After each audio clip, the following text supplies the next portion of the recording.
It was just past 3 o'clock in the afternoon when the first drops of rain began to fall over downtown Chicago, soft and rhythmic against the stone sidewalks and glass windows. The city pulsed with its usual weekday chaos, horns honking, heels tapping, umbrellas opening in unison. But inside a quiet stretch of Michigan Avenue, nestled between two towering buildings, was a boutique unlike most, known simply as Maison Leora. It was a sleek, minimalist oasis for high-end fashion lovers, with curved displays, warm lighting, and price tags that whispered privilege. The heavy glass doors swung open with a soft chime, and in stepped a woman whose presence didn't quite match the boutique's usual clientele. She wore a gray hoodie that draped loosely over her frame, dark jeans slightly faded at the knees, and well-worn white sneakers that had clearly seen better days. A small crossbody bag hung at her side, simple and unbranded. Her brown hair was tucked beneath the hood, slightly damp from the rain. To anyone watching, she looked like she might have wandered in by mistake. And people were watching. Alyssa Carter had been in the boutique less than 30 seconds when she felt the shift in the room's energy, subtle but unmistakable. One of the two store associates, a tall blonde with a perfectly curated bob and designer heels, glanced up from behind the counter. Her eyes flicked over Alyssa quickly, assessing, categorizing. The other associate, a brunette with dark lipstick and an expression practiced be just cold enough, leaned against a mirror display stand, pretending to scroll on her phone, but clearly aware of the visitor. Alyssa didn't flinch. She moved through the boutique with the ease of someone unbothered by attention. Or rather, someone used to being underestimated. Her hands grazed the edges of a velvet trench coat, fingers lingering on the stitching, the drape of the collar, the weight of the fabric. She studied the displays like an art critic in a gallery, observant, precise. But there was no sparkle of excitement or hesitation in her expression, just a quiet, composed gaze. She paused before a rack of silk dresses near the center of the boutique. The lighting above them created a glow on the fabric, champagne, emerald, midnight blue. Each piece was meticulously arranged. Alyssa tilted her head, eyes narrowing slightly at the seams, the cut, the finish. Her silence, to the associates, read as awkwardness. To her, it was focus. Behind her, the blonde associate, Chloe, leaned toward her co-worker and whispered something that prompted a small, stifled laugh. Alyssa didn't turn around. She had heard it, though not the words exactly, but the tone. She had heard it before, too many times. The sound of dismissal wrapped in mockery. She reached for a hanger, lifting a sleek black evening dress from a rack. It had a low back, a subtle shimmer woven into the fabric, and an elegance that could only come from careful, deliberate design. She held it up, studying the lines, then glanced briefly at the mirror nearby. There was a faint smile at the corner of her lips, not of delight, but recognition. From behind the counter, Chloe exchanged another glance with her co-worker, smirking.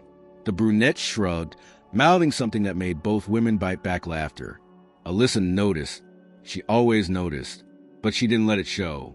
Instead, she stepped deeper into the boutique, walking slowly, deliberately.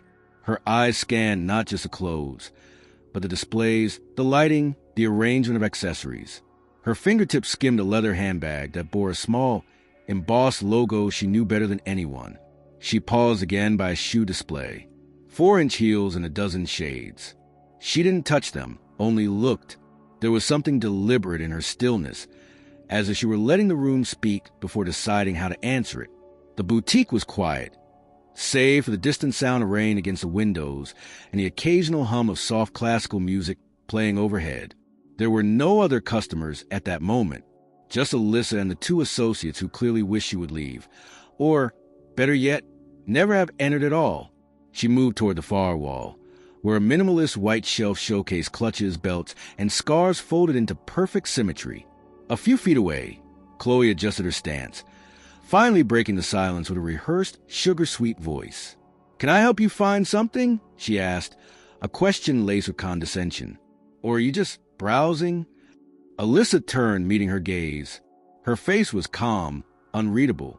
"Just browsing," she replied, her voice even and warm, though something in her tone made Chloe pause. "It's a beautiful space." Chloe blinked, surprised. She had expected awkwardness, perhaps even intimidation. But Alyssa's presence, despite her appearance, held a quiet confidence that unsettled her more than she wanted to admit. "Well," Chloe said after a beat, recovering her polished demeanor, "if you need any help, we'll be right here." She gestured vaguely to the counter and returned to her spot, casting one last glance over her shoulder before whispering something to her co-worker again. Alyssa returned to the black dress, lifting it once more from the rack. This time, she held it for longer, not because she was still deciding, but because she already knew exactly what it was, what it represented, and what came next. The boutique may have seen her as invisible, but by the time she left, none of them would forget her, not because of what she wore, but because of who she was and what she built. And this, she thought to herself, was the perfect place to begin. The murmur came just as Alyssa reached the third rack. It wasn't loud, and it wasn't meant to be, but the acoustics of the boutique, high ceilings, polished surfaces, soft music, carried it just far enough. Chloe, leaning slightly toward her co-worker, let the words drop with the weight of certainty, spoken with the confidence of someone who believed their audience would agree. "She's definitely in the wrong store." The sentence floated out, delicate and cruel, followed by a smothered laugh from the other associate. Neither of them looked directly at Alyssa, but the timing was unmistakable. She had just lifted a cobalt blue wrap dress from the rack, its fabric light and flowing. The comment hung in the air like a perfume gone sour. Alyssa didn't react, not outwardly. She returned the dress to the hanger and moved on, her expression unchanged. But her eyes, those took in everything. The slight tilt of Chloe's head as she glanced toward the entrance again, checking if perhaps a more appropriate customer might walk in. The way her co-worker turned the corner of her mouth in amusement, then quickly composed herself when she noticed Alyssa still browsing. There was a rhythm to their performance, a choreography of subtle exclusion. This wasn't new to Alyssa. She had once worked retail herself, years ago, back when minimum wage barely covered rent and commissions meant the difference between groceries and late fees. She knew this dance by heart, the whispered judgments, the quick assessments, the narrowing of service based on shoes, bags, posture. Back then, she had played the role of invisible with weary acceptance. Now, she played it with purpose. Near the back of the boutique, Alyssa stopped in front of a narrow shelf lined with high-end accessories. Silk scarves printed with abstract florals, hand-stitched wallets in burgundy and sand tones, gold-accented clutches. She picked up a wallet, turned it in her hands, and examined the seam along the edge. Her fingertips found a small imperfection, barely visible, but enough to draw her attention. It was a kind of detail only someone intimately familiar with the brand's standards would notice. Behind her, Chloe had taken out a tablet and was pretending to check inventory, although her eyes flicked up often. Her co-worker, Lexi, moved toward the door, unlocking it briefly to let in a breeze. A couple entered, a man in a sharp navy coat and a woman carrying a quilted handbag. Instantly, Chloe straightened, smiled, and stepped away from the counter to greet them. Her voice shifted, bright and welcoming. "Good afternoon. Let us know if there's anything we can help with. That coat looks amazing on you, by the way." The transformation was seamless.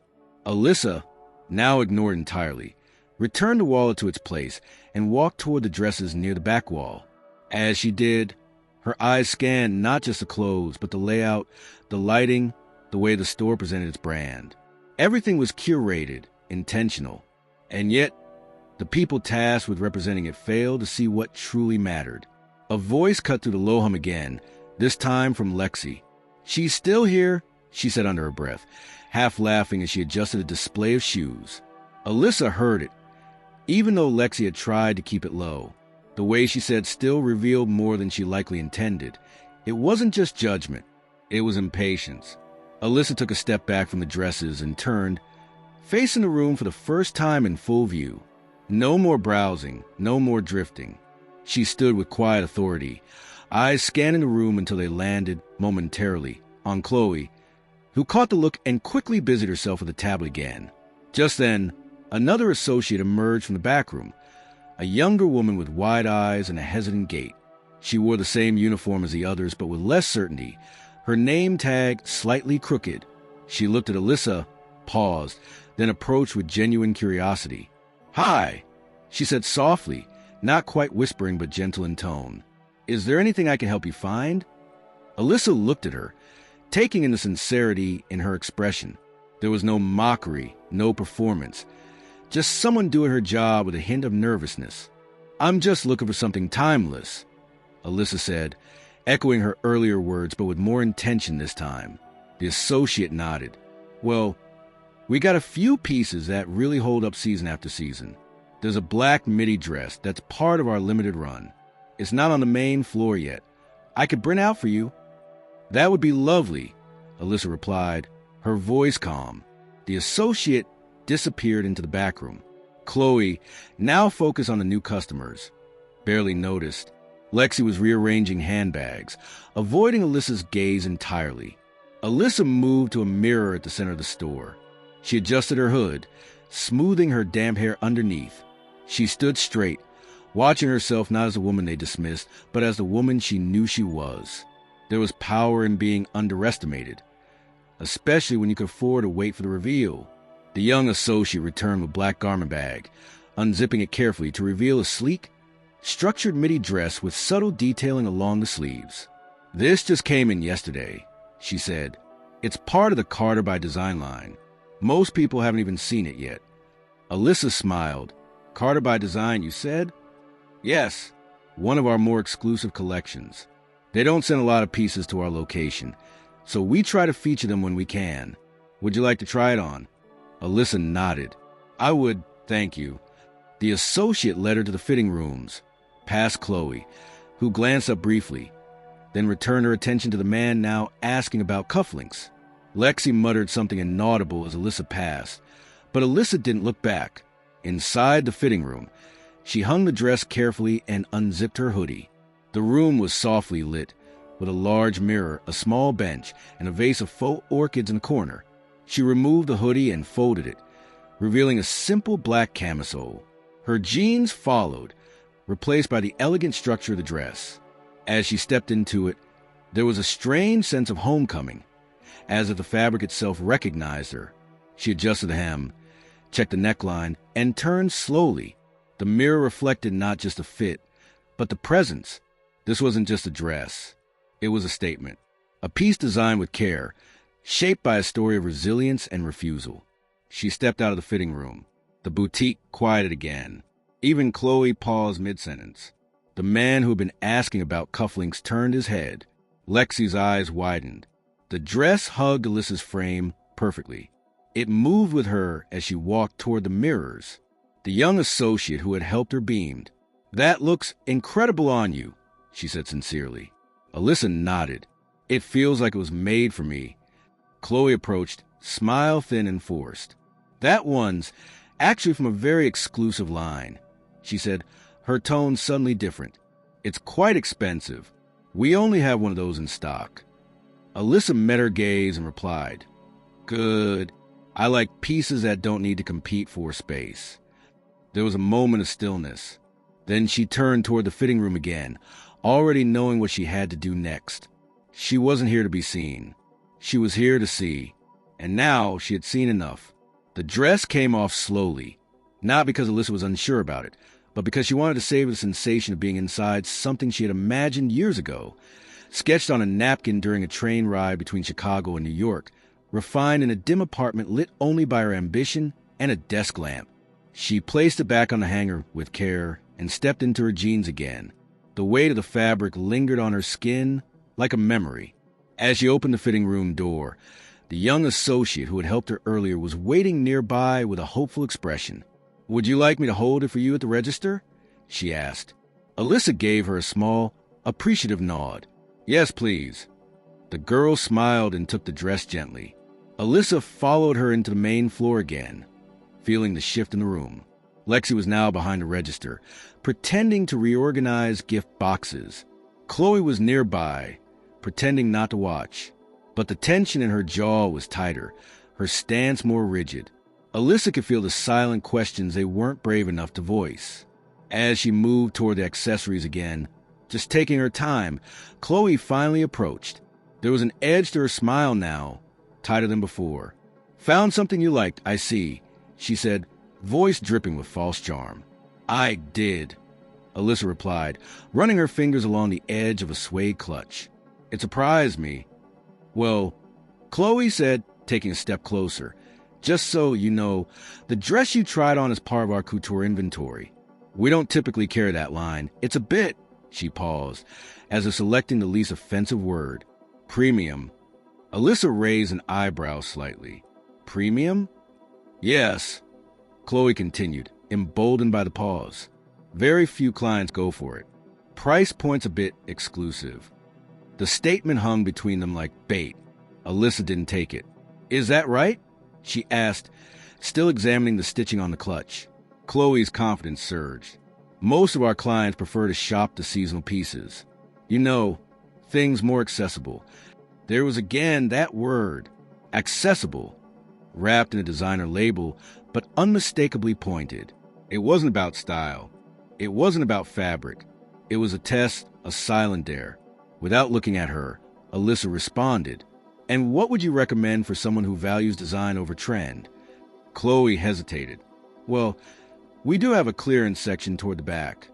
Things that are a little more..." Alyssa turned her head just enough to meet her gaze. "More what?" Chloe smiled, but it didn't reach her eyes.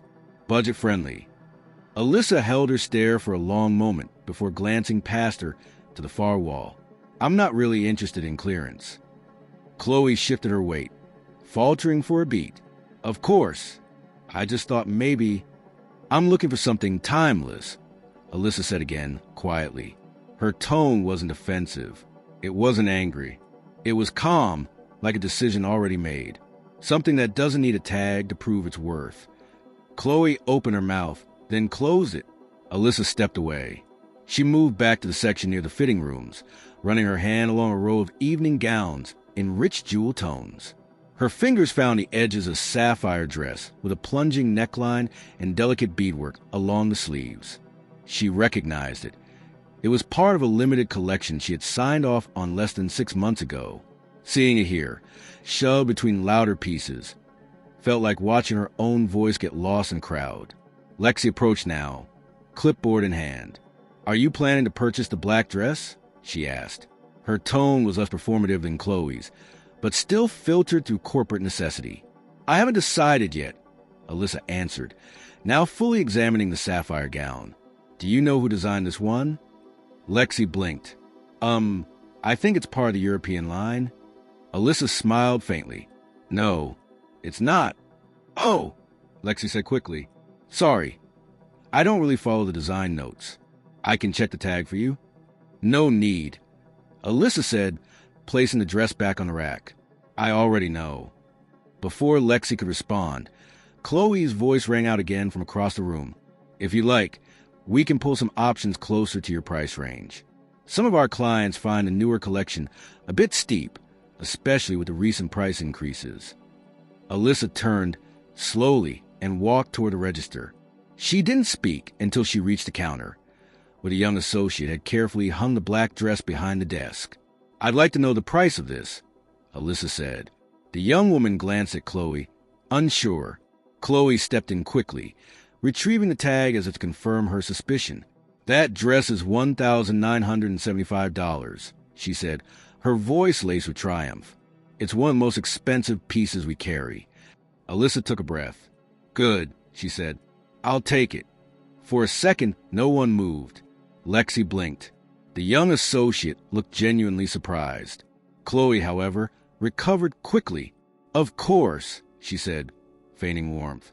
"Would you like to place it on hold? We usually allow up to 24 hours for her."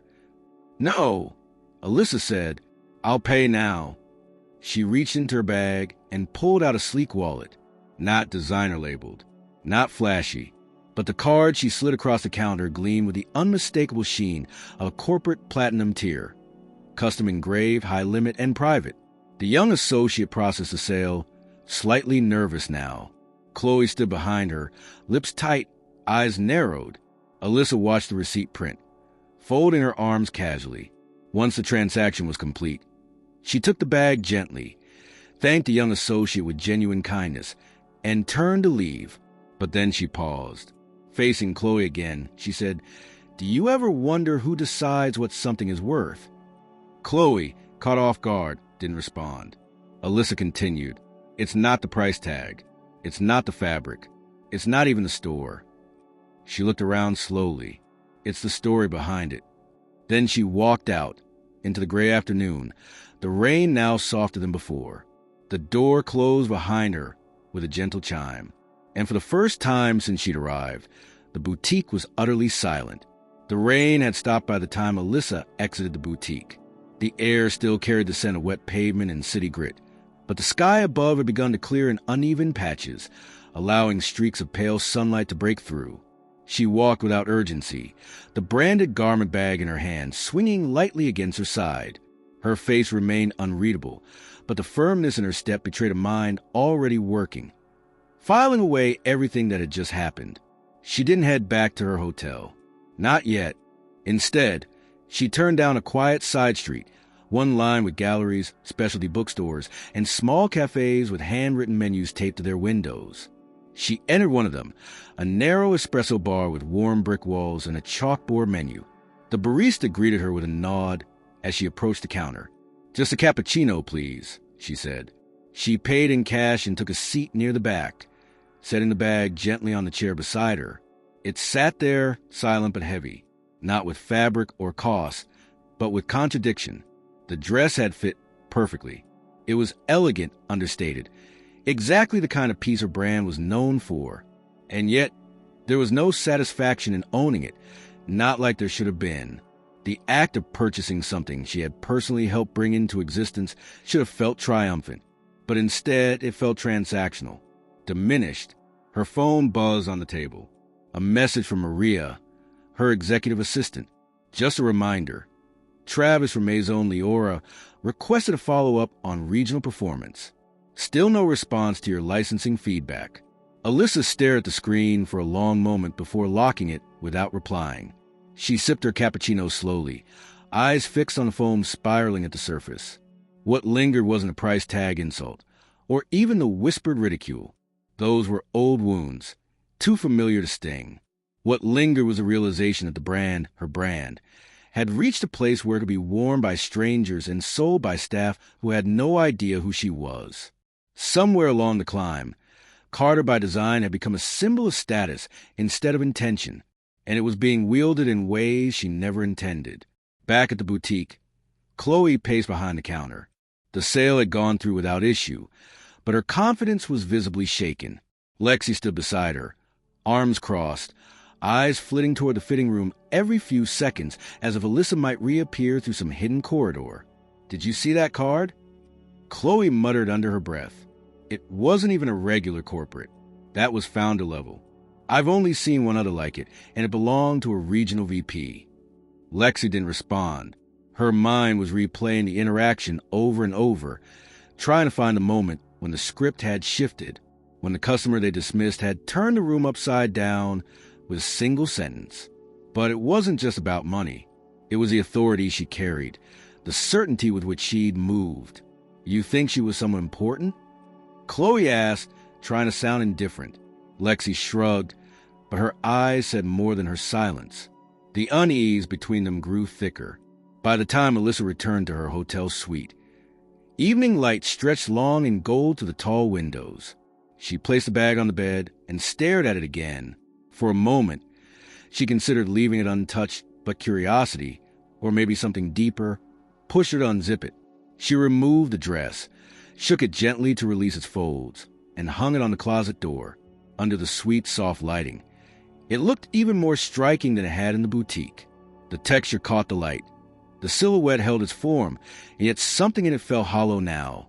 A perfect shell, but empty of meaning.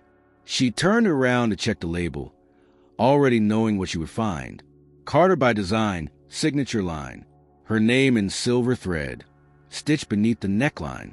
The same name that had been ignored, discounted, and mocked just hours ago. And yet, the dress had remained flawless through it all. She tried on once more, just to confirm the fit hadn't changed, that the magic she felt inside the store hadn't been imagined. It hadn't. The dress still hugged her frame as if tailored just for her, moving with grace and intention. But now, instead of standing in a luxury boutique under curated lighting, she was in the quiet of her own room. No stares, no whispers, just truth. She looked at herself in the mirror and asked the question that had been forming since she left the store. Had she designed something beautiful only for it to be sold by people who couldn't see beauty unless it looked a certain way? Her phone buzzed again. Alyssa, the licensing team wants to know if you're available for an internal compliance call this week. Travis still hasn't acknowledged the last inventory audit results. She didn't answer right away. Instead, she stood barefoot in front of the mirror, the hem of the black dress grazing her ankles, her arms hanging loose by her sides. The disappointment wasn't in the dress. It was in the gap between what she had created and how it was being handled. She took the dress off again and hung it back on the closet door. The weight of the fabric felt different now, like something waiting to be reclaimed. Across the city, in an office cluttered with fashion catalogs and open spreadsheets, Travis sat reviewing store performance metrics on his monitor.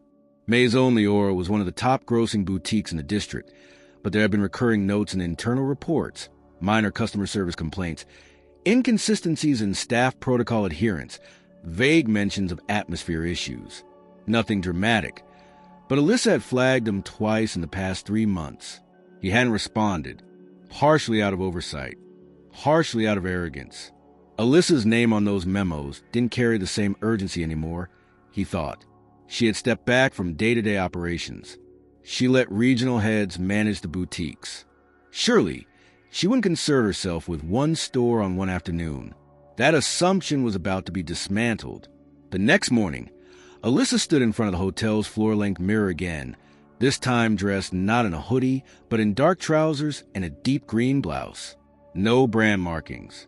No jewelry. Just precision. She tied her hair into a low bun, fastened a watch on her wrist, and placed a folder into her tote. Inside were the licensing terms for boutique partners, performance audits, and a printed receipt from Maison Leora, listing the black dress, product number, price, and line. She had an appointment to make. The boutique sat quiet when Alyssa returned the next afternoon, shielded by overcast skies and the buzz of a slower weekday. A soft bell rang overhead as she pushed open the glass door. This time, she wore a fitted blazer over a slate-gray top and wide-legged trousers that fell elegantly over leather loafers. Still understated, still clean, but undeniably intentional. She walked in without hesitation. The same racks, the same lighting, the same faint scent of fig diffusers and new leather. But something about the air had changed. It might have been her, or it might have been the way the young associate from the day before looked up with wide eyes and took a cautious step forward. "Welcome back," she said, clearly surprised but not unkind. "Is there anything I can help you with?" Alyssa's response was simple. "I need a fitting room." The associate hesitated. "Of course," she said quickly, recovering. "Would you like to see anything in particular?" "I brought something with me," Alyssa replied. She lifted the Carter by Design garment bag gently, her fingers wrapped around the hanger's hook. "Right this way," the associate said, guiding her toward the fitting rooms with nervous energy. "You can use the larger one today." As Alyssa stepped into the space, the familiar clean mirror and soft lighting greeted her like an old friend. She didn't need to look around. She already knew every angle. She unzipped the bag, pulled the dress from its hanger, and for a moment simply held it in front of her. There was again the craftsmanship, the detail in the stitching, the quiet precision that had become her signature. But this time, she was no longer admiring the design. She was inspecting a decision. She slipped into the dress slowly, fastening the side zip and adjusting the sleeves. Then she turned her back toward the mirror, lifting the collar slightly, and saw the label, Carter by Design. Her name, her handwriting, digitized, scaled, printed in elegant silver thread against a smooth black tag. The sight of it, despite all her years in the industry, still stirred something. Pride, yes, but also something heavier. She'd chosen this font herself in the early days, sketching options at a coffee shop while balancing supplier calls on a dying phone. This name had taken years to mean anything. It had cost her everything more than once. And now, here it was, resting unnoticed inside a dress handled by people who never thought to ask who she might be. She stared at her name for a long while, letting the silence hold her in place. Then she turned, adjusted the neckline, and stepped out of the fitting room. The boutique wasn't empty anymore. Chloe had just arrived, her heels clicking sharply against the tile. Her expression tightened the moment she spotted Alyssa, but she forced a polite smile and approached. "Back so soon?" she asked, trying to strike a casual tone. "Was there a problem with the dress?" Alyssa tilted her head. "No, not a problem. I wanted to look at it again.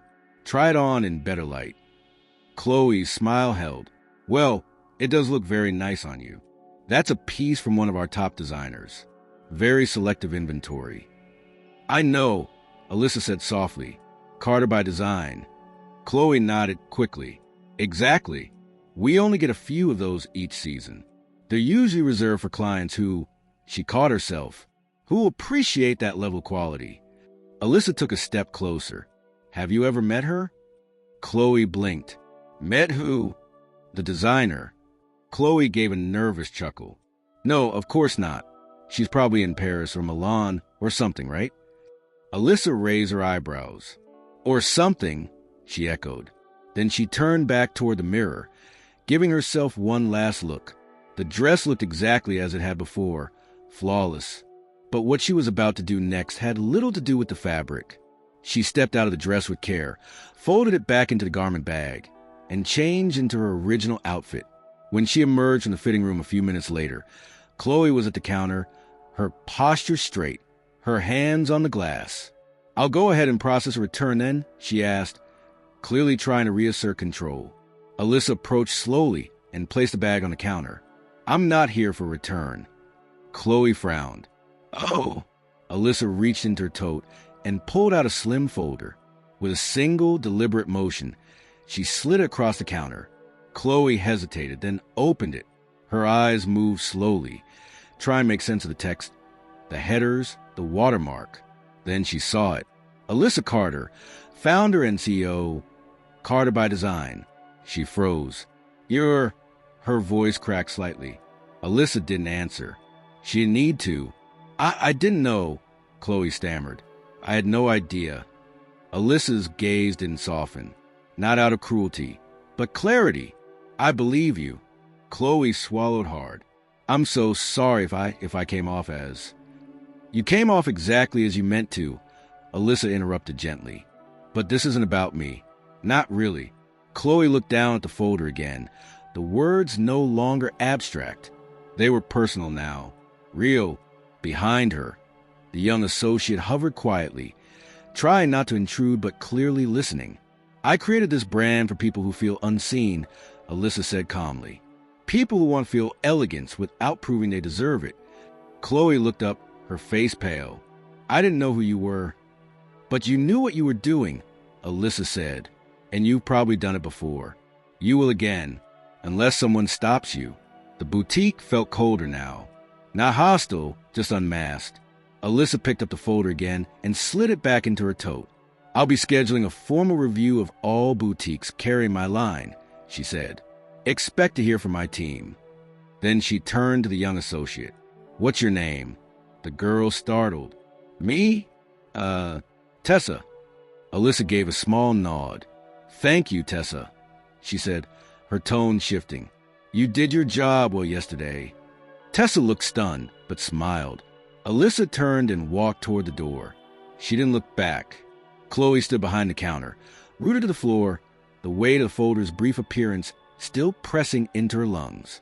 She had sold that dress to a woman she dismissed, a woman whose name was stitched into its label, a woman who had walked into her boutique wearing a hoodie and walked out carrying the power to dismantle everything. The bell rang again as Alyssa exited into gray afternoon. This time, the silence left behind was not confusion. It was reckoning. The confrontation with Chloe had left the boutique in quiet disarray. After Alyssa left, no one spoke. Tessa returned to straightening displays with more precision than necessary, clearly rattled. Chloe lingered near the register, still replaying every word, every glance. Lexi, who had witnessed the end of the exchange from a distance, retreated to the back to avoid questions she couldn't answer. The boutique had resumed its curated stillness, but beneath the silence, tension simmered. Less than 24 hours later, Travis stepped into the store, clipboard in hand, with the stride of someone who believed problems could be solved with posture and paperwork. His expression was unreadable, but his presence alone was unusual. Regional managers didn't typically visit unless summoned or during scheduled inspections. This was neither. Chloe hurried to greet him, her voice overly bright. "Travis, I wasn't expecting."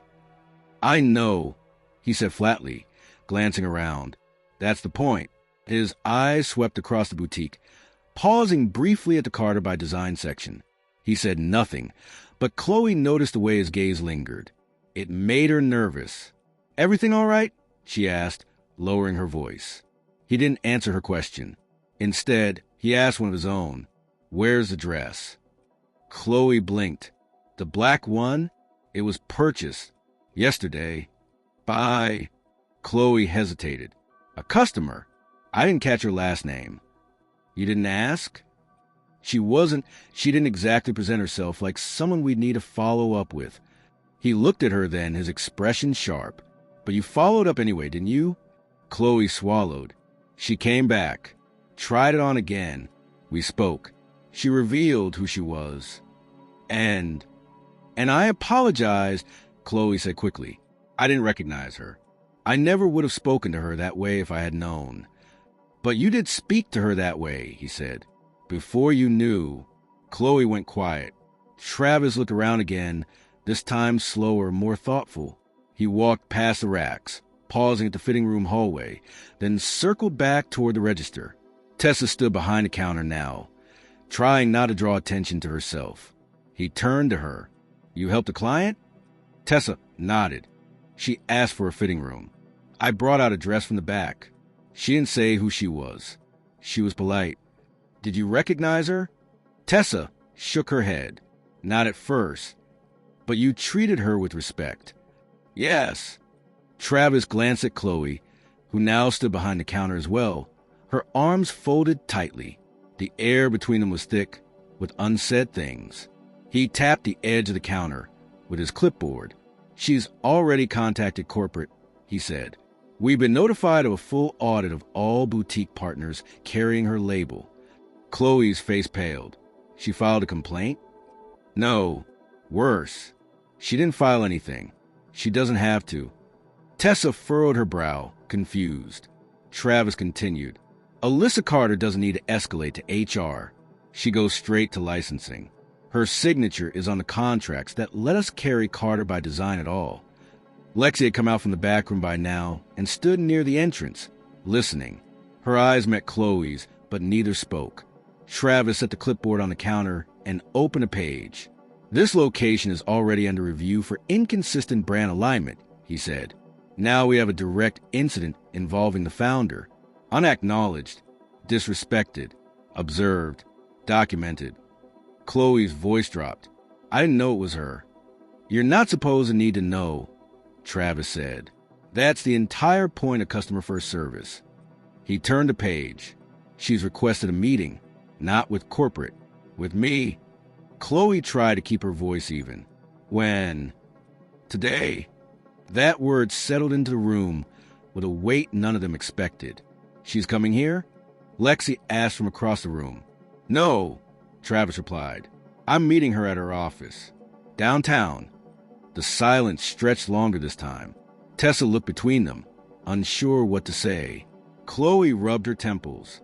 Lexi took a small step toward the counter, but didn't speak. Travis lifted the clipboard again and turned to leave. "If she asks, be honest," he said to no one in particular. "But don't guess, don't cover, and don't lie." He paused at the door. "Because next time she visits, she won't be anonymous." The door closed behind him, leaving the boutique once again in fragile stillness. Across the city, Alyssa sat at a long conference table in her office, reviewing boutique licensing agreements with quiet focus. Her legal advisor, Noah, stood at the far end, pointing out a clause near the bottom of the document. "This section here," he said, gives you the right to withdraw inventory immediately if brand integrity is compromised. Alyssa nodded. We'll hold off on that. For now. He glanced at her. You sure? Yes, she said. I don't want retribution. I want clarity. A moment later, her receptionist buzzed through the intercom. Ms. Carter, Travis Cole from Maison Leora is here. Send him in. Travis entered a few seconds later, suit pressed, clipboard replaced by a leather portfolio. He shook Alyssa's hand, trying not to let his uncertainty show. She gestured for him to sit. He did. For a moment, neither spoke. Then Alyssa opened a small folder on the table and slid it toward him. Inside were 2 photographs. One of her, taken inside the boutique by a discreet overhead camera. The other the dress. Same day, same moment, same mirror. Travis studied the images, his throat tightening. She was dismissed. Alyssa said quietly, not because she asked for a discount, not because she caused a problem, because of what she wore. Travis didn't argue. You've read our policies, Alyssa continued. What does it say about client presentation? He replied quickly. We evaluate behavior, not appearance. And do you believe your team followed that protocol? No, he admitted. They didn't. Alyssa folded her hands. Tell me, Travis, when did luxury become permission to insult people? He looked away. It didn't, but some staff, they forget, or they assume. That's the problem, she said. Assumption. Bias. The idea that elegance only comes in certain shapes, certain clothes, certain wallets. She leaned forward. This brand was built on defiance. I started this company with borrowed fabric and an iron that sparked every time I plugged it in. I've never forgotten that. But it seems some people in your store have. Travis nodded slowly. What happens now? He asked. You make changes. Alyssa said, not a memo, not a retraining, a culture shift. He hesitated. And if we don't, then you lose the right to sell anything with my name on it. She stood. The meeting was over, and Travis understood exactly what was at stake. Travis left Alyssa's office with the full weight of her words pressing into his chest. The portfolio felt heavier than it had when he arrived, though nothing material had changed inside it. What had changed was his understanding of who, exactly, he was dealing with, and how deeply his team's actions had shaken the very foundation of the partnership they were supposed to honor. The elevator ride down from her floor felt slower than usual, the silence inside the chrome interior stretching into something that resembled consequence. Back at the boutique, Chloe spent the remainder of the day in an anxious fog. She went through the motions, greeting customers, folding scarves, restocking belts, but her thoughts remained knotted. Every time the door chimed, her shoulders tensed, half expecting Alyssa to reappear. Lexi had kept her distance, saying little, while Tessa, though more reserved than usual, did her best to act like nothing had happened. But it was clear to everyone that something had shifted. The unspoken hierarchy in the room had cracked. Around 4 o'clock, a courier arrived with a slim white envelope, addressed to store manager, Maison Leora, Chicago. Chloe signed for it and took it to the back room, her palms already sweating. She opened it slowly, expecting perhaps a formal letter warning from corporate or a follow-up document from Travis. But inside was something else entirely, a simple business card. She turned it over. Alyssa Carter, founder and CEO, Carter by Design. No phone number, no email, just the name, the logo, and the unmistakable statement beneath it in clean serif font. We don't sell luxury. We deliver dignity. Chloe stared at it for a long time. There was no instruction, no attached note, no demand. Just a name and a truth. It was somehow more powerful than any reprimand could have been. A single card, bearing the name she had dismissed, now sat in her hand like a verdict. She placed it on the small staff desk and backed away, as if proximity alone could burn her. Meanwhile, Travis was making phone calls. One by one, he reached out to every other store under his regional supervision that carried the Carter by Design line. His instructions were clear, his tone more serious than any of the store leads had heard from him before. There's going to be an audit, he said, not just on sales or stock. on staff, on culture, Carter by Design is watching personally. Each store manager responded with some variation of confusion, concern, or nervous compliance. Some asked if the brand was pulling out. Others wondered if someone had filed complaint. Travis didn't offer details. The situation was already delicate, and anything more would only stir panic. But the message landed. The founder herself was paying attention, and that alone changed the rules. Later that evening, Alyssa returned to her apartment. She'd avoided her hotel that night. Instead, she wanted the familiarity of her own space. The tall windows, the clean lines, the shelves of books and fashion history that reminded her of the path she had walked. On her dining table lay a spread of boutique reports, customer feedback archives, and internal emails forwarded by her assistant. She wasn't combing for a single issue anymore. She was reading for patterns. The problem with culture, she knew, was that it didn't break all at once. It eroded slowly, in subtle dismissals, in overlooked comments, in assumptions passed off as instinct. The boutique's treatment of her wasn't an isolated failure. It was a signal, and if it happened to her, it had likely happened to others. Women who walked in quietly, men who didn't wear brand-name watches, couples who weren't instantly recognized as affluent. Dignity had been sold short, and that, for her, was unacceptable. Her phone buzzed. A text from Noah. "We prepared the revised partner compliance standards. Want me to send a draft tonight?" She replied with a single word. "Yes." Then she walked to her closet, pulled out the dress one more time, and laid it across the back of the sofa. The same black gown, same shape, same label. But now, it felt like more than product. It felt like a question she needed to answer. How many of her own creations had been sold in spaces that didn't deserve to sell them? Across town, Chloe sat in the back room of the boutique long after closing. The business card still rested on the desk. She had considered slipping it into her bag and pretending the day hadn't happened. But something stopped her. The silence of the boutique, the stillness of the space she had once moved through with confidence. Now, every glance, every whisper, every moment of judgment echoed louder than she could handle. Lexi knocked softly on the doorframe. "Hey," she said. "You all right?" Chloe nodded. "Yeah, just thinking." Lexi hesitated. "Travis called earlier. Said there's going to be a full review. Not just us. All the stores." Chloe didn't react. Lexi stepped inside. "Do you think she'll pull the brand?"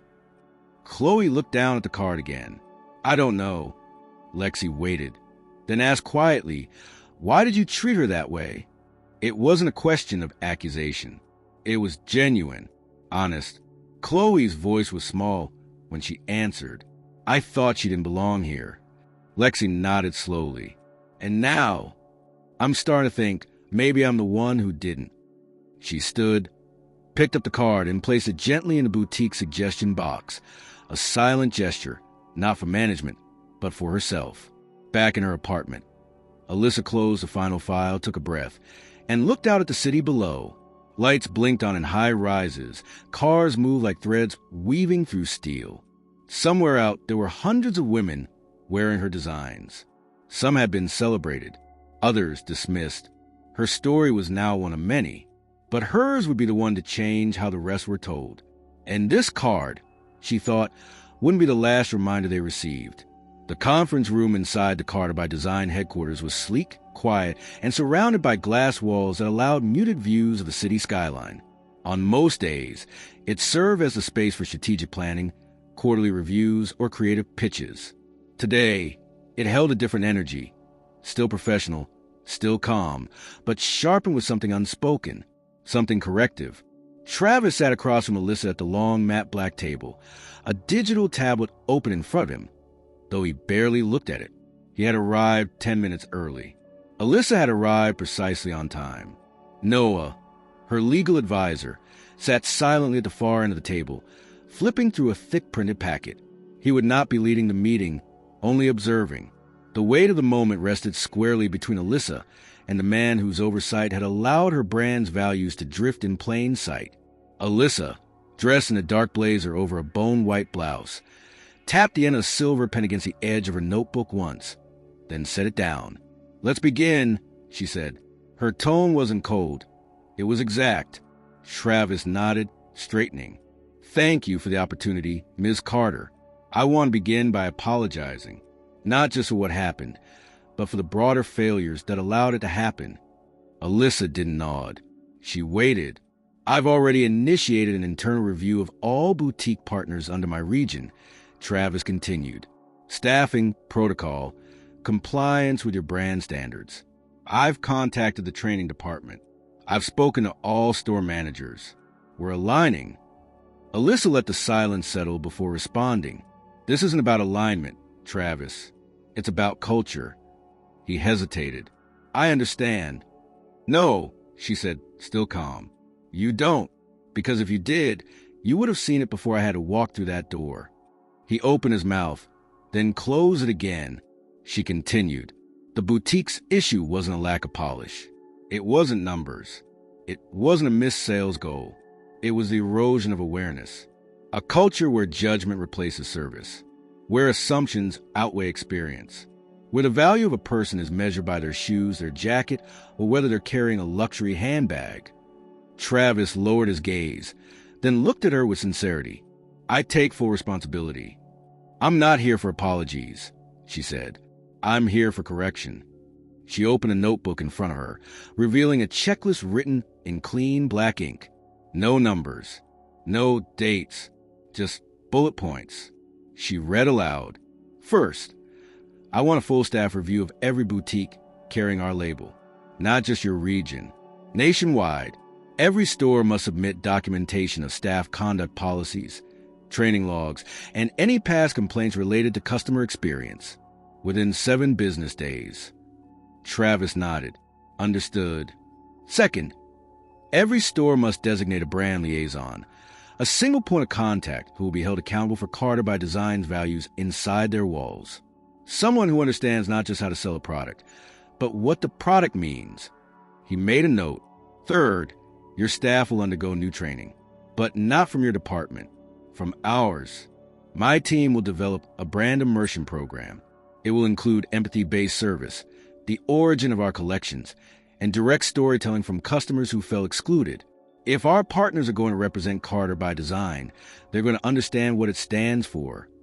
Travis's expression shifted, part disbelief, part respect. "And finally," she said, closing the notebook, "I want your boutique's upcoming client experience report delivered directly to me. No summaries, no filters." He looked at her, the gravity of the moment finally settling into his posture. "Ms. Carter, Alyssa, what happened to you should never have happened. I've let things drift, I see that now, but I'm asking for a chance to fix this." She studied him for a long moment. Then she leaned back in her chair. "Tell me, Travis, when was the last time you walked into one of your boutiques dressed in jeans and a plain jacket?" He blinked. "I can't remember." "Exactly," she said. He understood. She stood, signaling the end of the meeting. "I'll give you the chance," she said, "but not for your sake. For the customers who come in quietly, the ones who are overlooked, judged, laughed at behind their backs. This brand was built for them." Travis stood as well. "And for you," he said softly. Alyssa paused by the door. "No," she replied. "It was never for me. I just happened to need it first." She stepped out into the hallway without waiting for a further response. Noah gathered the packet and followed, offering Travis a brief nod. Back inside the office, Alyssa returned to her desk, where a stack of client testimonials awaited her review. These weren't press blurbs or marketing features. They were handwritten letters, emails, voice transcripts, messages from women who had worn her dresses to court dates, funerals, job interviews, first dates after divorce. Each note carried a story of how they felt seen, for once, finally, because of how the clothes made them feel. She flipped one open. A woman from Detroit wore a Carter by Design blazer to her citizenship interview, said it made her feel like I belonged, even before I said a word. Alyssa closed the letter slowly. This was the reason she'd built everything. Later that evening, in an unassuming storefront across town, Tessa sat at the small break room table inside the boutique. She had stayed late after closing, folding scarves and reorganizing the window display. Chloe had said little all day, and Lexi had gone quiet since the card arrived. But Tessa couldn't stop thinking about Alyssa's presence. Not just a reveal, but the kindness, the way she had looked her in the eye and remembered her name. The boutique wasn't just under watch now. It was under reflection. She reached into her bag and pulled out a notebook, flipping to a clean page. At the top, she wrote, "What makes a customer feel welcome?" Then, in smaller letters beneath it, "What would I want if I were them?" She didn't know what would come of the audit. She didn't know if the store would lose its contract. But she did know this. If she stayed, she wanted to be part of whatever came next. Across the city, Alyssa stood at her apartment window, watching the skyline turn dark. The day had brought confrontation, correction, and clarity. And yet, she knew the work had only begun. It wasn't enough to defend the brand. She needed to protect its soul. And for that, no label would ever be enough. The city had settled into its evening rhythm by the time Alyssa stepped onto the rooftop of her building. She didn't come up here often, but tonight the silence was necessary. The wind was cool, carrying the scent of wet pavement and distant food trucks down below. She stood at the edge, arms folded, eyes cast over the lit skyline of downtown Chicago. The buildings looked quiet from this distance, the people inside reduced to faint silhouettes behind glowing windows. This was the same city where, a little over a decade ago, she had wandered the streets with a dream too fragile to name out loud. A duffel bag full of samples slung over her shoulder, flyers in her purse, and a pair of thrifted heels that blistered her feet every time she pitched to a boutique manager who never called her back. She'd slept in the back seat of her car during fashion expos. She had sewn through the night in basements that smelled like damp wood, cutting fabric with scissors borrowed from neighbors. Alyssa closed her eyes and let the cold wind press against her face. The memory wasn't bitter. It was sharp but clean, a reminder of origin. That boutique had been a blow, yes, not because of the way they treated her. She had survived worse, but because it reflected how easy it was to forget. Success had taken her out of the spaces where she'd once begged to be seen. And while she had scaled her company to new heights, while her designs walked red carpets and appeared on magazine covers, the foundation had always been built on one thing: respect. It didn't matter how many awards she received if the people wearing her clothes didn't feel worthy the moment they walked into a store. The wind tugged gently at the hem of her jacket as she turned from view and walked back down the stairwell. Inside her apartment, she moved through the quiet with familiar ease. The walls were lined with memories, framed sketches of her first collection, candid shots from trunk shows, a photo of her mother holding a dress Alyssa had made for her birthday. She paused in front of that last one now, studying her mother's smile. Her mother had been a cleaner at a local hotel, worked 2 jobs, never owned anything designer, but she had taught Alyssa to press a seam like a professional, to hem by hand when machines failed, and to treat every piece of clothing like it carried someone's story. She never used the word luxury, but she embodied dignity. That was what Alyssa had wanted to bottle inside her brand. She moved to her small home office and sat at the desk, flipping open a leather-bound journal she hadn't written in for months. She used it not for planning, but for grounding, capturing the thoughts that didn't belong in emails or spreadsheets. "Tonight," she wrote, "they still look for labels, but not the ones stitched into fabric. They look for the ones society told them to trust. Appearance, posture, tone, all the wrong markers. And we keep failing them if we do the same." She paused, tapped the pen against the edge of the desk, then continued. "I wasn't angry yesterday. I was reminded. And reminders are powerful. They pull us back to our why." The clock on the wall ticked past 11. She leaned back in her chair, exhaled slowly, and let her mind drift, not to boardrooms or boutiques, but to the long stretch of time between then and now. There had been moments so low she'd nearly quit. A winter in her early 20s when her heating had been cut off and she worked under 3 blankets just to keep her hands from stiffening. The trade show where her booth had been placed behind a catering tent, and she hadn't made a single sale in 3 days. The pitch meetings where male investors looked at her neckline more than her business plan. But she had kept going, because there were women out there working 2 jobs, saving up for one good dress, walking into boutiques where people like Chloe would size them up before they even said a word. Alyssa hadn't built Carter by design for the rich. She had built it for the overlooked. A notification pinged on her phone. A message from Tessa, the young associate. "Hi, Ms. Carter. I hope it's okay to message. I wanted to say thank you for how you treated me and for what you said. I've been thinking a lot since then. I want to do better. I really do." Alyssa stared at the message for a long moment, then typed a short reply. "Thank you, Tessa. Reflection is where real change begins. Keep going." She locked the phone, set it face down on the desk, and stood. Her reflection in the office window showed a woman far from the girl who once sewed hems by candlelight. But the posture, the purpose, those remained unchanged.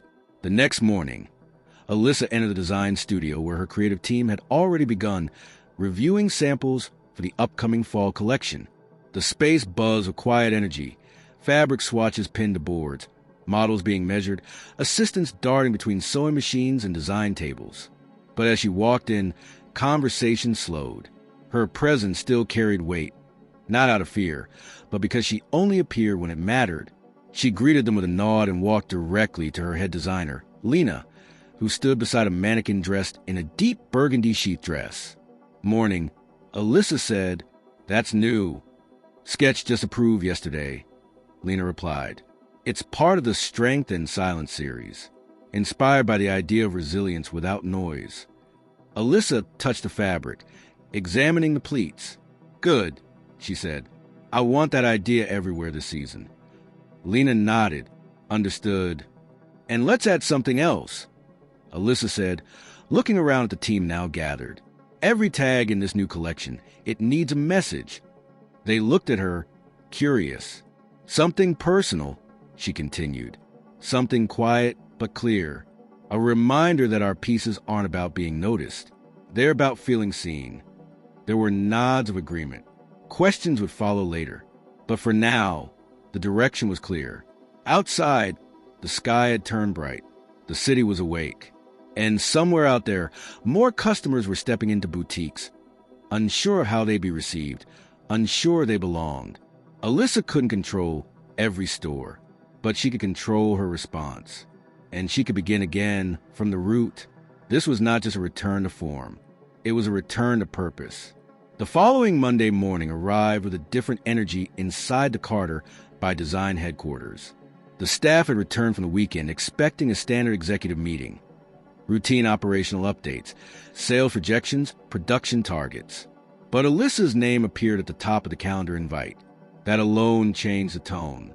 She rarely led these sessions personally anymore. Her role had grown beyond the day-to-day operations of the company. So when she did step in, it meant change. At exactly 9 o'clock, the doors of the main conference room opened, and Alyssa entered in a crisp navy dress, hair swept back, no jewelry except the small gold ring her mother had given her. Noah trailed behind with a leather-bound folder, but otherwise, she came alone. No assistants, no entourage, just presence. The regional managers, department heads, and design leads all took their seats around the long oval table. The room quieted without being asked. Alyssa remained standing. "Thank you all for coming in early," she began, her voice steady. "Today's meeting will not be about projections or inventory. We're going to talk about something more foundational, something that's been quietly slipping beneath our feet." She paused, her eyes moving deliberately across the room. "I built this company on 3 pillars: accessibility, elegance, and respect. Not because it sounded good in a pitch deck, but because I live the opposite. I know what it feels like to be invisible inside a store.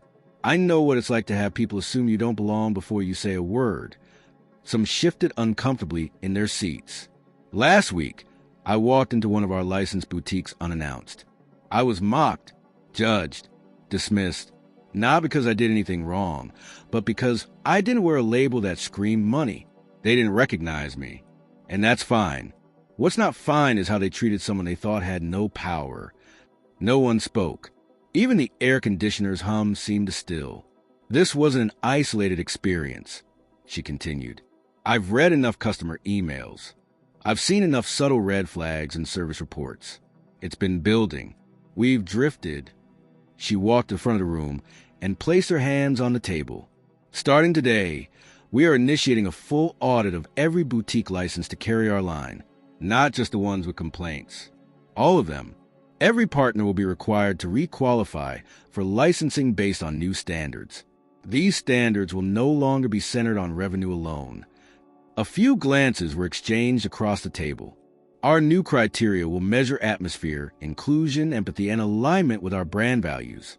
If a store cannot meet those standards, they will lose the right to carry Carter by Design.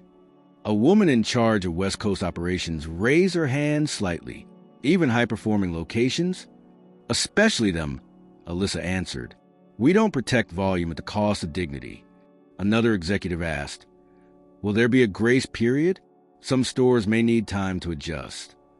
There will be a review window, Alyssa clarified. But let me be clear, this isn't a punishment. This is a return. She turned to the screen behind her, where a new program was now displayed. The Carter Culture Initiative, reclaiming the brand from the inside out. Each word appeared in quiet succession. No animation, no colors, just clarity. This initiative will be led internally, she said. Not outsourced, not delegated to PR firms. I want every team involved, design, retail, corporate, fulfillment, to participate in the same culture reset. The room absorbed the information in silence. What she was proposing would take months. It would require reworking contracts, revising partnerships, retraining hundreds of staff, possibly even shrinking the brand's footprint. But no one doubted her resolve. We're also launching a secret shopper program, she added, but not the usual kind. These shoppers won't be looking for stocking errors or sales technique. They'll be looking for humanity, for the warmth of eye contact, for language that empowers instead of excludes. The marketing director leaned forward. Should we prepare a public statement? No, Alyssa said.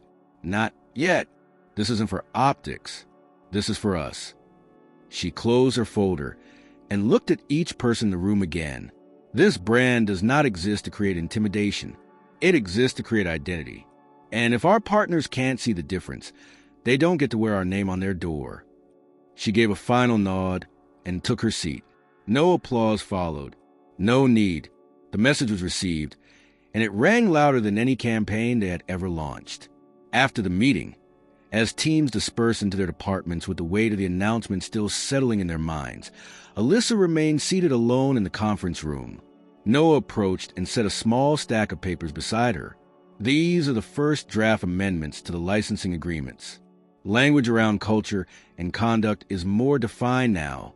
We'll need legal to sign off before distribution. Alyssa nodded. Send them to legal today. I want this in motion by Friday. He hesitated, then added, You know this could cost us a few high-grossing stores. I'm counting on it, she replied. Outside her office windows, the day had fully brightened. But Alyssa's thoughts weren't on projections or press fallout. They were on the woman who might walk into a Carter by Design boutique tomorrow wearing sneakers and a hoodie. The woman who saved up for one dress. The woman who needed to feel like she belonged. This decision wasn't bold to her. It was overdue. It had been exactly 1 week since Alyssa had delivered her decision to her executive team. The Carter Culture Initiative was now underway, and while the wheels of policy and compliance turned steadily behind the scenes, the emotional and human effects of her intervention were beginning to ripple more visibly. Alyssa had kept a relatively low profile in the days following the announcement, turning down interviews and politely postponing all media appearances. Her focus was inward. The brand didn't need attention. It needed integrity. That Thursday morning began like any other. The autumn light filtered through the wide glass panels of the Carter by Design lobby, reflecting off the marble floors. Staff moved quietly with their coffees and clipped conversations, the rhythm of a company just beginning to transform itself from the inside out. Alyssa had just finished reviewing vendor correspondence in her office when her receptionist buzzed through the intercom. Ms. Carter, there's someone here requesting to speak with you. She doesn't have an appointment, but she said her name is Chloe. Alyssa paused. The name settled into the space like an old echo. From the boutique? She asked. Yes, her assistant confirmed. Alyssa glanced toward the window for a brief moment, then pressed the intercom button again. Send her up. Several minutes passed before there was a knock at the door. When it opened, Chloe entered quietly, dressed in a charcoal blazer and wide-legged black trousers, neatly pressed, carefully chosen, but unadorned. Her makeup was subtle, her hair pulled back into a low knot, but it was her posture that had changed most. The confidence that once bordered on arrogance had been replaced with something far more fragile. She stood in the doorway, uncertain if she was welcome to cross it. Alyssa gestured to the seat across from her desk.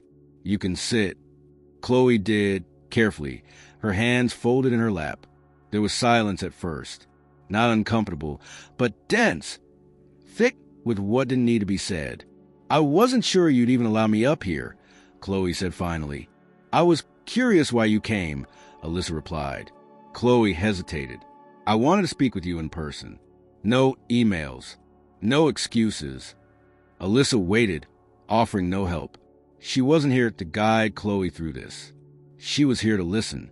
I've worked in retail for over 10 years, Chloe began, her voice low. I started at department stores, then worked my way up to boutiques. I got good at reading people. Or so I thought. I believed I could spot real buyers from time wasters. And I was proud of that. She looked up, forcing herself to meet Alyssa's gaze. But last week, when you came in, I didn't see a customer. I saw someone I thought didn't belong. I didn't ask questions. I didn't show respect. I just assumed. Her throat tightened slightly, but she kept going. And when you handed Travis that business card, I felt exposed. Not because I got caught, but because I finally realized how many people I treated like that before. People who didn't own fashion labels. People who just wanted to feel like they mattered. I didn't see them. I only saw what I thought they weren't. Alyssa remained silent, her face unreadable. I came here today because I need you to know I'm not proud of any of it. And I'm not here to beg for my job. I just wanted to say, I'm sorry. She reached into her purse and pulled out a folded piece of paper. This is my resignation letter, she said, effective immediately. I know I failed to represent your brand with dignity, and I don't expect to be forgiven. She set the letter on the desk, then stood, ready to leave. But Alyssa spoke before she reached the door. Sit.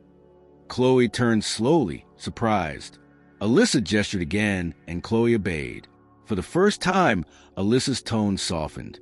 You said something just now, she said, that you've gotten good at reading people. But maybe what you got good at was confirming your biases. Chloe nodded silently. You weren't alone, Alyssa added. Retail culture has long rewarded the illusion of knowing a customer before they speak. But that illusion protects no one. It isolates. It shames. It reduces people to stereotypes. Chloe blinked rapidly, but said nothing. Do you know what hurt most about that day?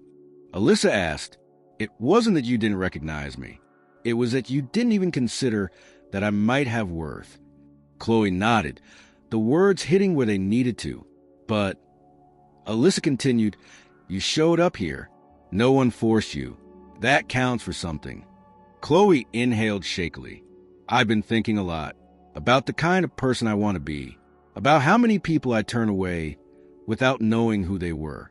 That business card, it wasn't just a title. It was a mirror. Alyssa reached for the resignation letter and slid it across the desk without opening it. I'm not accepting this, she said. Chloe's eyebrows lifted in disbelief. I'm offering you something else instead. Alyssa said, next week, we're launching a brand training seminar for all boutique partners. You'll attend. You won't be an employee during it. You'll be a participant. And if you finish it, and if you prove you understand what this brand stands for, then we'll talk about your future. Chloe opened her mouth to speak, but no words came. This isn't mercy, Alyssa clarified. It's a second chance. Use it. Tears gathered in Chloe's eyes. She blinked them away quickly. Thank you, she whispered. I won't waste it. Alyssa nodded once, then stood. The meeting was over. As Chloe left the office, the elevator doors closed behind her with a soft click. She stood alone inside, heart racing. The humiliation had been real, but the grace had been even sharper.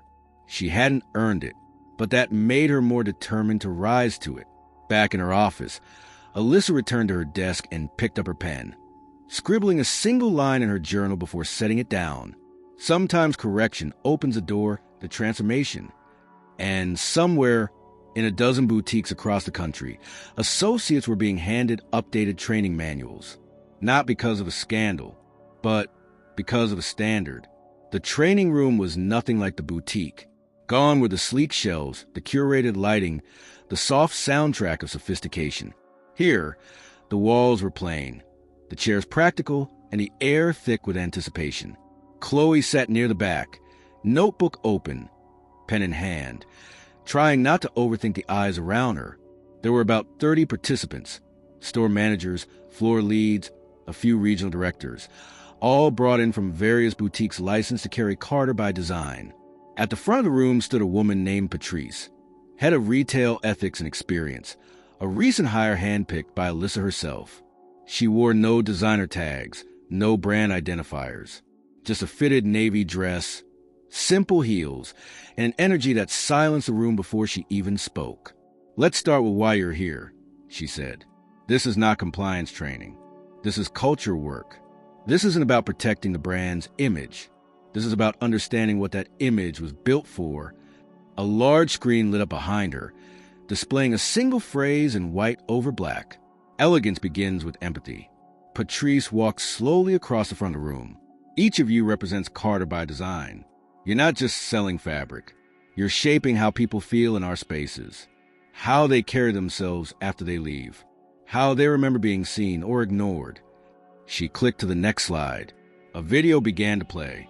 It showed customers recounting personal experiences in stores, not just Carter by Design boutiques, but fashion spaces in general. One woman described being trailed by a sales associate because she didn't look affluent enough. Another told a story about being offered clearance items before she even spoke. A third described the silence that fell when she entered, and how no one offered her help until someone more polished walked in behind her.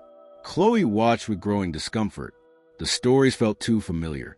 They were reflections of what she had once dismissed as harmless, just retail instincts, just sales strategy. Now, they felt like violations.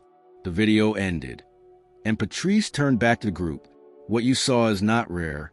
It's normalized, and that's exactly the problem."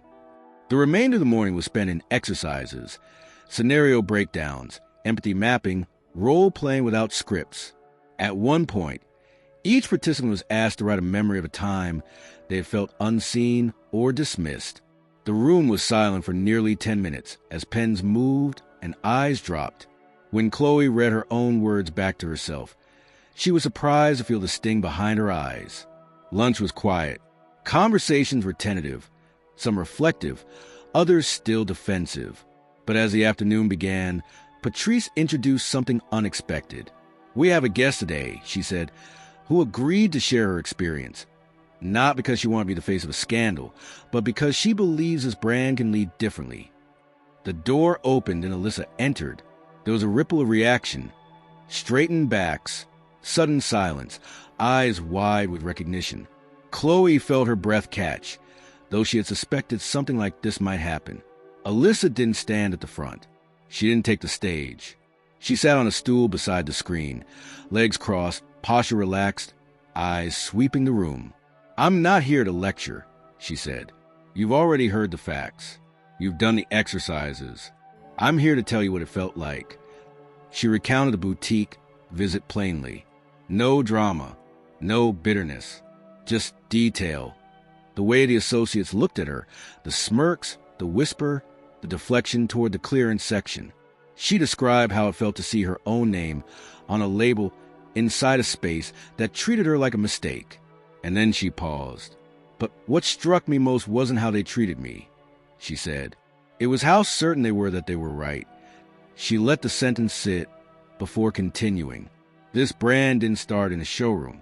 It started in the back seat of my car with a borrowed sewing machine and rejected sketches. It was never about being exclusive. It was about making people feel included, seen, valued, not for what they wear, but for who they are. She stood then, eyes locked on the group. You don't need to recognize a face to respect it. That's the principle. That's the expectation. And from now on, that's the standard. When she left the room, the silence she left behind wasn't heavy. It was reverent, and the energy shifted. The next day, Chloe returned for the second session with a renewed sense of urgency. She spoke up during discussions, asked questions about accountability, even challenged some of the ingrained sales assumptions she had clung to for years. She wasn't trying to impress anyone. She was trying to rebuild something inside herself that she had let erode. By the end of the week, every participant had completed the seminar. Some would return to their boutiques changed. Others would not return at all, choosing instead to step away, unwilling to adjust to the brand's new direction. But Chloe stayed. She requested a meeting with the corporate team overseeing the program and asked if she could remain involved beyond the training, not as a face of reform, but as a contributor to the shift. Her offer was met with hesitation at first, but after several interviews and a thorough review, she was offered a temporary role, supporting the ongoing development of the training materials, sharing her perspective as someone who had made the mistakes, lived the consequences, and chosen to learn. Meanwhile, word of the internal overhaul began to spread, not through press releases or public statements, but through customer experiences.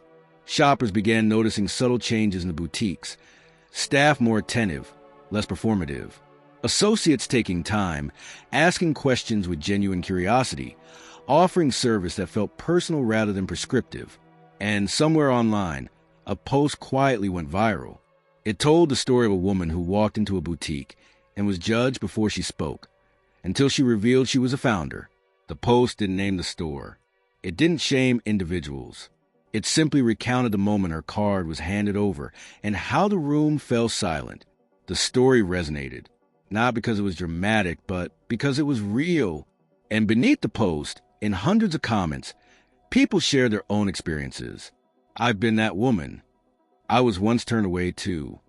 This gives me hope that change is possible. Alyssa read each comment, not to feed her pride, but to remember the weight of her responsibility. Change had begun, not because she demanded it, but because she refused to accept anything less. The boutique looked almost unchanged from the outside. Same sleek windows, same logo in brushed gold above the door, same arrangement of mannequins in curated poses. But as Alyssa approached it months later, this time without a hoodie, without anonymity, she noticed subtle signs that something inside had shifted. She paused just before the entrance. The air was cool, typical of early spring, and the city moved around her with the familiar noise of mid-morning. Her reflection in the glass showed a version of herself that didn't need to prove anything. Tailored blazer, minimal makeup, heels that clicked softly but confidently with each step. This time, she wasn't here for an audit.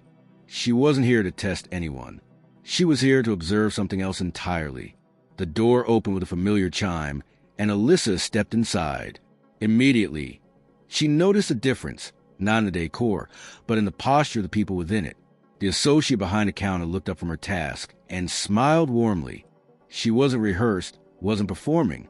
She simply welcomed Alyssa with an ease that hadn't existed before. "Good morning," she said. "Is there anything I can help you find today?" Alyssa returned the smile. "Just looking, thank you." The boutique was quiet, but not sterile. A couple browsed near the handbags, and another woman stood at the fitting room mirror, admiring a structured coat. The space breathed differently now. It no longer whispered exclusivity. It offered invitation. Alyssa moved through the racks slowly. The clothing displays were neat, but more importantly, they felt accessible, not just in placement, but in intention. Items weren't locked away behind unnecessary velvet ropes. Pricing tags were transparent. The garments from Card by Design were now accompanied by a small card beside each piece, a short sentence about the collection's theme, a note on the story behind the design. Not marketing speak, authentic words. She paused at a new dress from the spring line, a soft cream wrap with detailed pleating at the waist and a subtle stitch message on the inside hem. She turned it slightly and read the embroidery, worn with worth. A nod to the latest collection's central idea. No slogans, no commands, just a quiet affirmation. Alyssa turned and walked toward the fitting rooms. The same associate approached again. Would you like to try that one on? I would, Alyssa said. The woman smiled and gestured. Right this way. Inside the fitting room, Alyssa slipped into the dress. It fit beautifully. Fluid, structure where it needed to be, soft where it mattered. As she turned to face the mirror, her reflection stared back with calm certainty. It wasn't about the dress. It hadn't been for a long time. It was about what the dress represented. A return to something foundational. Not branding, not trend, not influence. Purpose. She stepped out and caught the eye of the associate, who smiled. That one looks like it was made for you. Alyssa nodded gently. It feels like it was.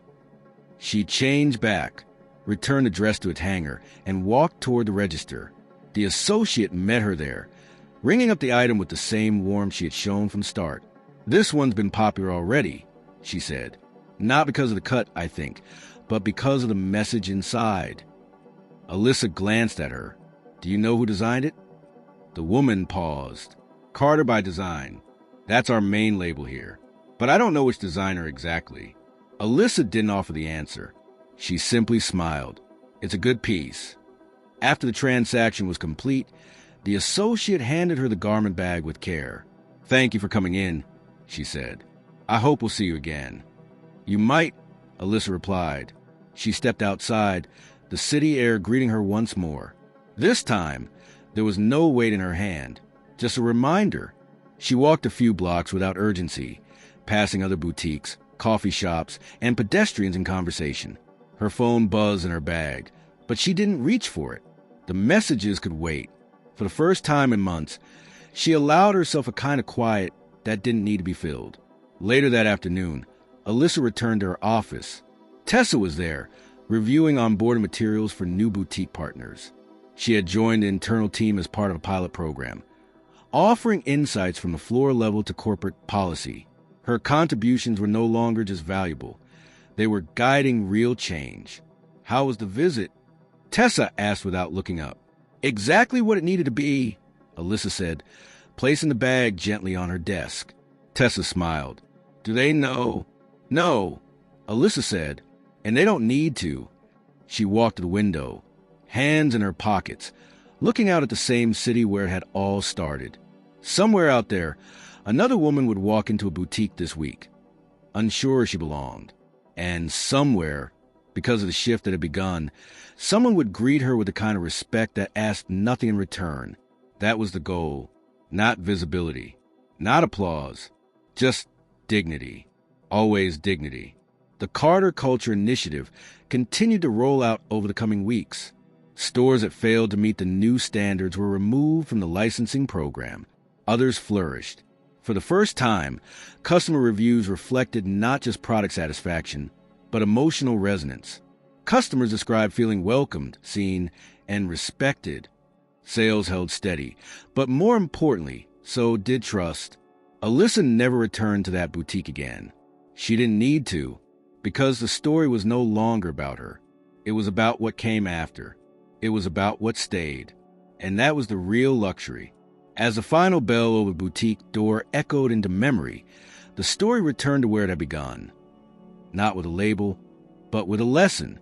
A quiet woman in a hoodie once walked in unseen, but she left behind a legacy far louder than judgment. The shift had begun, and this time it would stay.